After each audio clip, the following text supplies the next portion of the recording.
እንኳን አብሮ አደረሰን እንኳን አብሮ አደረሰን እንኳን አብሮ አደረሰን እንኳን አብሮ አደረሰን እንኳን አብሮ አደረሰን አመት አመት ያድርሳችሁ አሜን ሶለላኤ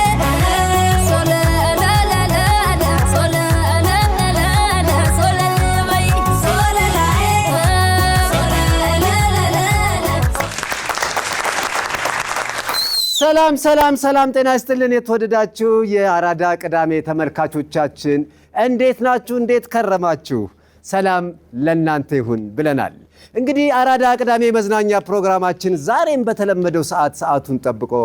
ተጀምሯል እስከዛሬ እንደምናደርገው ሁሉ በአራዳ ቅዳሜ መዝናኛ ፕሮግራም የተለያዩ ዝግጅቶችን ይዘንላችሁ ቀርበናል እንደ ቀድሞ ሁሉ የተለያዩ ስኬቾችን ፓሬዲዎችን እንዲሁም እውነተኛና ትክክለኛ ዜናዎችን በቀልድ እያዋዛን የምናቀርብበት ፕሮግራም ተዘጋጅቶላችኋል ከዚህም በተጨማሪ እናንተን አይምሯችሁን ፈታ ዘና ያደርጋሉ ብለን ያሰብናቸውን የአራዳ ቅዳሜ የተለያዩ ሙዚቃዎችንም ከዚሁ ከስቱዲዮ ቀጥታ ወደ እናንተ የምንጋብዝ ይሆናል እንኳን ለዚህ ቀን በሰላም አደረሳችሁ አራዳ ቅዳሜ ተጀመረ እንግዲህ ውድ ተመልካቾቻችን እንግዲህ በያዝነው ሳምንት ውስጥ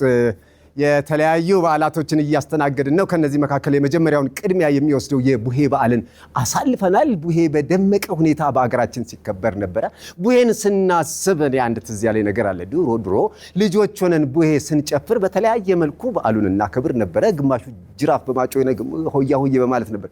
የድሮ የሆያ ሆዬ አጨፋፈርና የሽልማት ስነ ስርዓት ለየት ይል ነበር በእኛ ጊዜ የተለያየ ጊዜ ዳቦ ይሰጠናል አመስግነን እንወጣለን የተለያየ ጊዜ ፍራንክም እንደዚህ የሚሰጥበት ጊዜ ነበረ አሁን ላይ ግን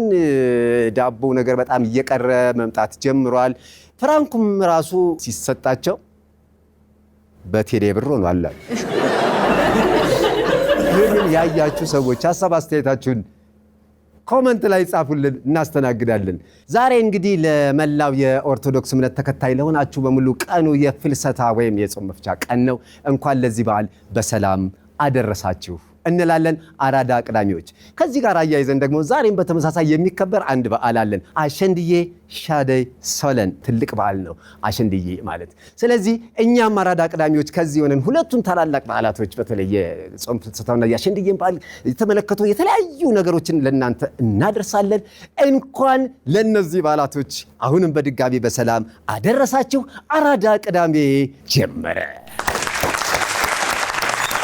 እስከ መጨረሻው ድረስ ከኛ ጋር ስለነበራችሁ እናመሰግናለን የምናዘጋጃቸውን አዝናኝ ቪዲዮዎች ማየት ከፈለጋችሁ እዚች ጋር ጠቅ ያድርጉ ሰብስክራይብ የሚለውን ደግሞ እዚህ ጋር ጠቅ ማድረግ እንዳትረሱ በቀጣይ ቪዲዮ እንገናኝ